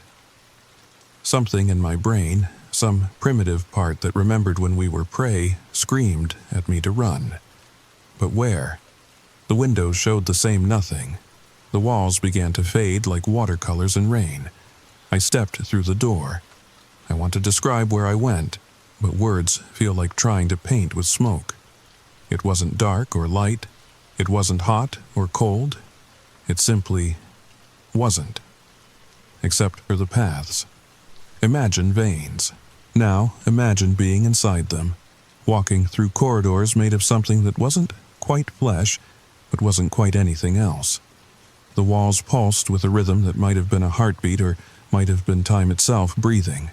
I walked. What else could I do? Time didn't work right there. I might have walked for hours or seconds. My phone was in my pocket, but when I pulled it out, the screen showed nothing. Not black, nothing. Like looking at a window that had forgotten what it was supposed to show. The first person I met was Mrs. Chen from apartment 3B. She stood at what might have been a crossroads, though the paths curved in ways that made my eyes water. She wore her purple housecoat, the one with tiny flowers, and held her tabby cat, Mr. Whiskers. "David?" Her voice came from everywhere and nowhere. "What are you doing here?" "Mrs. Chen, where is here?" She tilted her head. Mr. Whiskers' eyes reflected something that wasn't light. "The waiting place," she said. "We're waiting to be selected." Selected for what? She smiled, but it was wrong. Too wide, too many teeth. To go back, of course. But only if we're chosen, only if we're needed. Before I could ask more, she turned down a path that hadn't been there seconds before. I tried to follow, but the corridor sealed itself like a healing wound. I kept walking, others appeared. A teenager in a Nuggets jersey. A woman in medical scrubs. A man in a suit that looked expensive but smelled like copper and fear. They all said the same thing, waiting to be selected. None of them would say selected for what. The paths began to narrow. The pulsing grew stronger. Somewhere, though direction meant nothing there, I heard crying. Not sad crying. The kind of crying newborns make. First breath crying, then I saw myself. Not a reflection. Me. Standing at the end of a corridor wearing the same jeans and CU Boulder hoodie. But this other me was smiling. And his eyes were full of stars. Real stars. I could see constellations I didn't recognize. Galaxies being born and dying in the space where irises should be. "You're early," the other me said. "Tuesday, David isn't supposed to be here yet." "Tuesday? What?" "Oh." Star Eyes me looked disappointed. "You don't know. You're still linear. How boring." He reached out. I tried to step back, but the corridor had narrowed to a tube barely wider than my shoulders. His hand touched my forehead. Pain. Not pain. The opposite of pain. The sensation of every nerve ending experiencing every possible feeling simultaneously. I saw felt was everything. Every David that had ever made a choice. Every path taken and untaken. David who married Sarah. David who never met her. David who died in a car accident at 17. David who became a doctor instead of an architect. David who moved to Tokyo.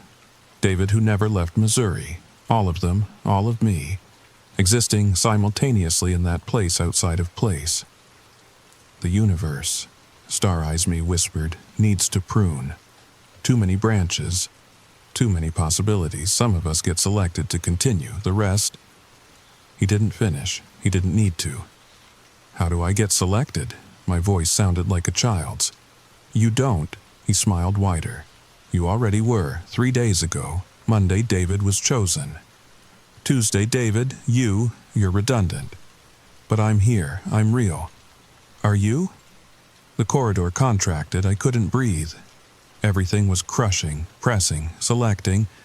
Then I was in my kitchen, on my floor, covered in coffee. Sarah stood over me, car keys in hand. David? Oh my God, are you okay? Thursday morning, 7:43 a.m., 3 days later. But only I remembered. I told Sarah I slipped, hit my head. She wanted to take me to the ER, but I convinced her I was fine. Just needed to clean up, get to work. Work. My job at Henley & Associates, designing sustainable housing. My desk with its view of the Rockies. My life. Except, it wasn't. Small things at first. My coffee mug at work, a gift from Sarah, said, "World's okayest boyfriend," instead of "World's greatest architect." My computer password didn't work. Had to call it. "System shows you changed it Monday," Rick from IT said. "Don't you remember?" Monday, when I was gone, I checked my emails. 3 days of messages I'd apparently sent.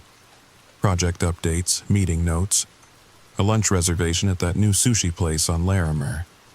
All from me. All during the days I was walking those impossible corridors. My phone buzzed. Sarah. "Ty sounds good. Love you." I stared at the heart emoji. Sarah never used emojis.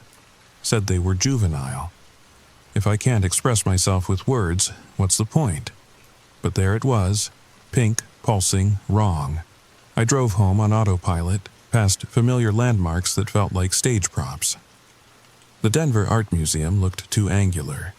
The mountains seemed painted on the horizon. Even the traffic felt choreographed. Our apartment, my apartment, Sarah's apartment, I didn't know anymore. She decorated while I was gone. No. While I was here, but not here. Plants hung in macrame holders. The walls were sage green instead of white. Photos of us covered the mantel. Vacations I didn't remember. Smiles I'd never smiled. In one photo, we stood at the Garden of the Gods. Red rocks towered behind us. Sarah wore a sundress I'd never seen. I had my arm around her, but my eyes were looking somewhere else. Somewhere beyond the camera. Looking closer, I saw it in the reflection of my sunglasses. A figure, tall, blurred, watching. Find anything interesting? Sarah's voice made me jump. She stood in the doorway, changed into yoga pants and her Colorado sweatshirt. The same one, always the same one. Just looking at photos. She wrapped her arms around me from behind. She smelled wrong. Not bad, just not like Sarah, like someone trying to smell like Sarah. Perfume over something else. "That was such a fun day," she said. "Remember when you proposed right after?"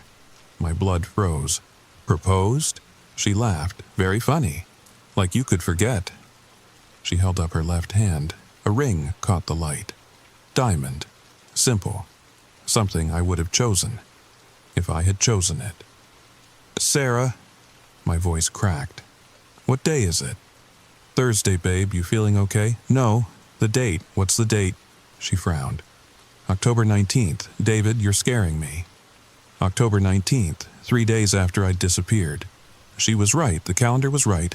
My phone was right. But I knew with a certainty that made my teeth ache, that something had been cut out. Edited, removed. 3 days where another David lived my life, made my choices, changed my world, and I was the only one who remembered the seams. That night, Sarah made pad thai. We watched The Office. She laughed at all the right moments. Kissed me during commercials, everything perfect, everything wrong. When she fell asleep, I stayed awake, listening, waiting. At 3:33 a.m., I heard it. Footsteps in the hallway. But we lived on the 3rd floor, and Mrs. Chen in 3B had been in that other place with me. The footsteps stopped outside our door. A text lit up my phone. Unknown number. Some selections can be reversed. Then, if you remember the way back. I didn't tell Sarah. How could I? Hey, honey, I think I slipped between dimensions and another version of me has been living our life. They have medications for people who say things like that. But I knew what I had to do. Friday night, I suggested we go out. That new brewery in Reno, I said. The one with the rooftop view? Sarah smiled. Wrong smile. Too many teeth. Sounds perfect. While she got ready, I prepared. Nothing dramatic. What do you pack for interdimensional travel?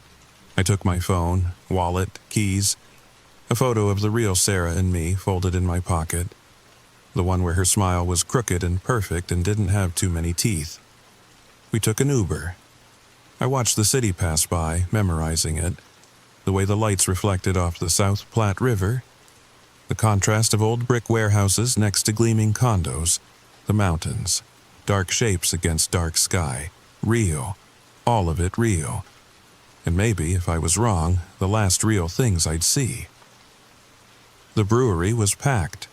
Friday night crowd, couples on dates, groups celebrating something, normal people living normal lives, unaware that reality could be edited like a document. Delete, cut, paste. We found seats on the rooftop.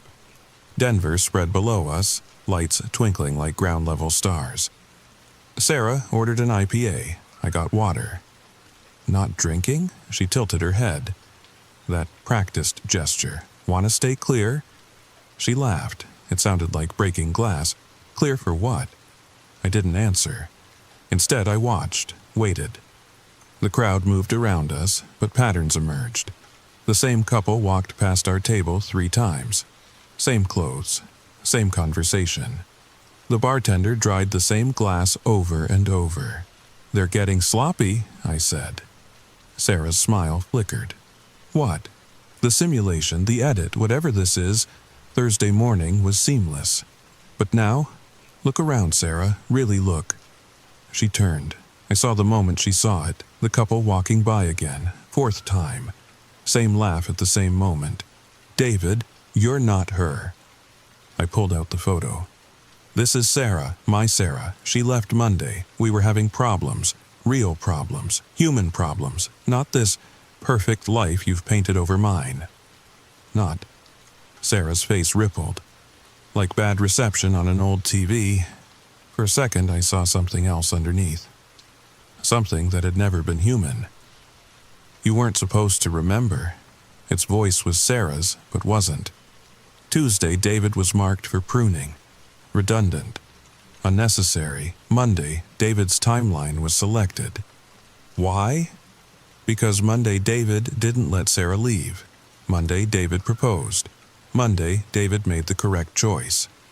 Whose correct choice? It smiled. Too many teeth, far too many teeth. The universe tends toward certain outcomes. You were a deviation, an error. We corrected it. And if I want to uncorrect it, then you go back to the waiting place, and this time, you don't get selected. Around us, the crowd had stopped pretending. They stood frozen, mid-conversation, mid-laugh, mid-drink. Only their eyes moved, watching, waiting. I'll take my chances. Not Sarah sighed. Room 333. The Crawford Hotel, Union Station. The door will be there until sunrise. After that... It shrugged. Monday, David's life continues. Tuesday, David becomes a might have been. It stood, walked away. The crowd unfroze, continuing their loops as if nothing had happened. I ran, down the stairs, through Reno, past the art galleries and converted warehouses. My feet found their rhythm on familiar streets made strange. Behind me, I heard nothing, which was worse than hearing pursuit. Union Station loomed ahead. Beaux-Arts facade lit golden against the night. I'd proposed to Sarah here. No, Monday David had proposed here. I'd been in the waiting place, walking corridors of possibility. The Crawford Hotel. Luxury rooms above the station. I'd never been inside. The lobby was marble and shadow, no one at the desk. The elevator waited, doors open. 3rd floor, room 3D3. The hallway stretched longer than architecture allowed. My footsteps echoed wrong. Too many echoes, like multiple feet walking, or multiple Davids. Room 3D3, the door was already open. Inside, my apartment, but also not. The walls breathed. The coffee stain on the floor was fresh, spreading in impossible patterns. Sarah's boxes sat by the door, packed and ready. She stood by the window. The real Sarah. Crooked smile, no emojis, human teeth. "David?" She turned. "What are you doing here? I left hours ago." "Sarah." I crossed to her. "What day is it? Monday?" "David, you're scaring me." Monday. Still Monday. In this place, in this room that wasn't a room, it was still the day she left. "I'm sorry," I said. "About everything. Your mom, my work, the fighting." "David, I'm not asking you to stay. I'm sorry. And if you need to go, I understand. But I want you to know, the real you, that I love you." Crooked smile and all. She touched my face. Warm. Real. Human. "What's going on? You seem..." The room shuddered. Not Sarah's voice echoed from everywhere. "Choose. Monday, David's life, or Tuesday, David's consequences." Sarah's eyes widened. "What was that?" "Long story." I held her hands. "But I need you to trust me. Walk through that door." I pointed to the apartment door, still packed with her boxes. "Walk through, and we go back to Monday. You leave. We take a break. Maybe we work things out. Maybe we don't. But it's real. It's our choice. And if we don't, then I stay here in a life that's not mine, with someone who looks like you but isn't. Everything perfect, everything wrong." She looked at the door, at me, at the breathing walls and impossible room.